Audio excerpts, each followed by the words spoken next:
On s'intéresse dans ce tutoriel à la gestion des permissions sous Linux.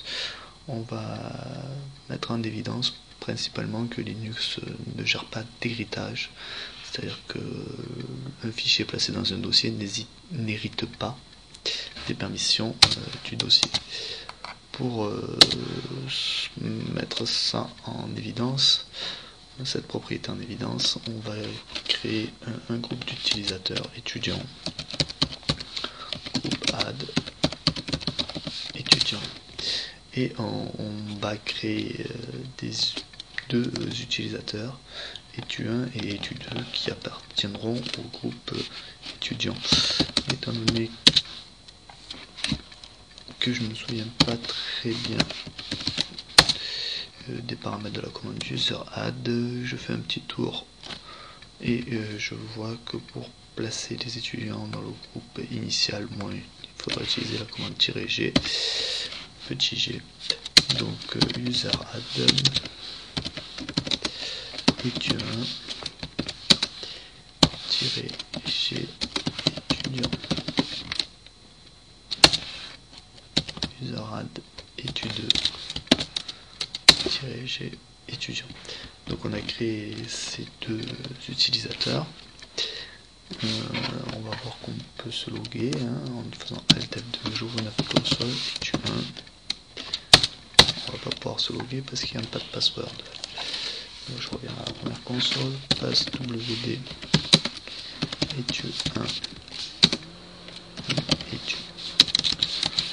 On va mettre étu1 et passe wd étu2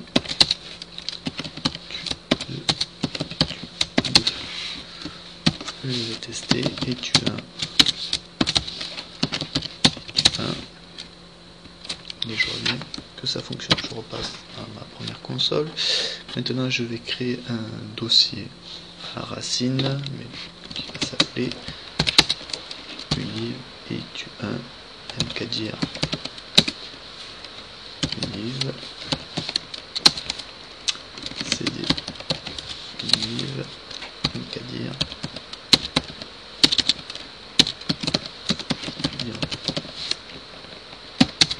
Donc on va dire ce sont les dossiers pour les étudiants. Si je fais un ls-l pour voir les paramètres, on voit que c'est bien un dossier, petite idée, qu'il est accessible en lecture, écriture à root, et puis après en lecture seule à tous les membres du groupe root, et en lecture seule à tout le reste des utilisateurs de la machine. Donc on va changer les paramètres pour que ce dossier étudiant appartienne au groupe étudiant. Donc chown étudiant, pour qu'il appartienne à l'utilisateur, mettons. On va le laisser en route et on va le mettre au groupe étudiant. Si je fais un ll, maintenant on voit que ce dossier appartient bien au groupe étudiant.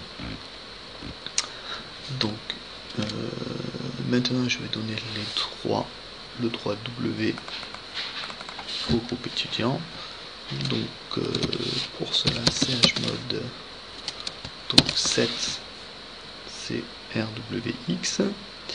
Là on a 4 et un 5, 7 7, et là on a 4 et un 5, 7 7 5 étudiant. Si je fais un ll, on a bien rwx pour root, rwx pour étudiant. Je passe en tant que étu1, donc je change de console, je vais dans univ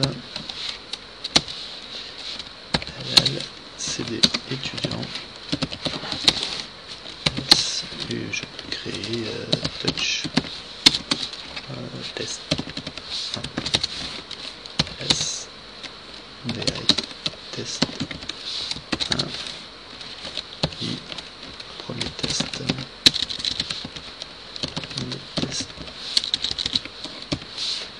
escape 2.w, je sauvegarde. Si je fais un ls, je vois que j'ai pu créer dans l'étudiant en tant qu'étudiant un fichier.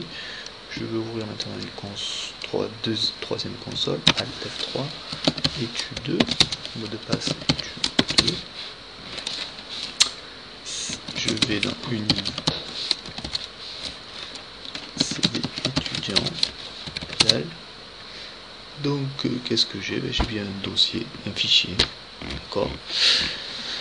Est-ce que j'ai le droit de modifier ce fichier? Et si je fais un VI test 1, on voit que le fichier est en lecture seul, d'accord. Donc en principe je n'ai pas le droit de le modifier, hein. Si on regarde les paramètres, c'est normal. Pourquoi? Parce que ce fichier test 1, d'accord, appartient à étudiant qui a le droit RW, mais par contre le groupe étudiant n'a que le droit R. Ça pose problème. Pourquoi? Parce que si on remonte à la racine, dans le dossier étudiant avait bien le droit RW, et donc le fichier n'a pas hérité des droits du dossier. D'accord, ce qui fait qu'on a créé un dossier pour tous les étudiants, mais malheureusement tous les étudiants ne peuvent pas modifier les fichiers qui sont créés par d'autres étudiants. Étude 2 ne peut pas modifier le fichier créé par étudiant. Par contre, il peut le supprimer. Si je vais dans CD étudiant, il peut le lire, il peut le supprimer. Pour supprimer, on utilise la commande remove test 1 yes. Alors pourquoi on peut le supprimer alors qu'on n'a pas le droit d'écriture? C'est un peu spécial parce que étant donné qu'on a le droit d'écriture sur le dossier, on a le droit d'ajouter, de supprimer des fichiers dans ce dossier. D'accord. Alors le droit du dossier est plus important que le droit du fichier. Donc voilà ce qu'on pouvait mettre en évidence très rapidement là-dessus.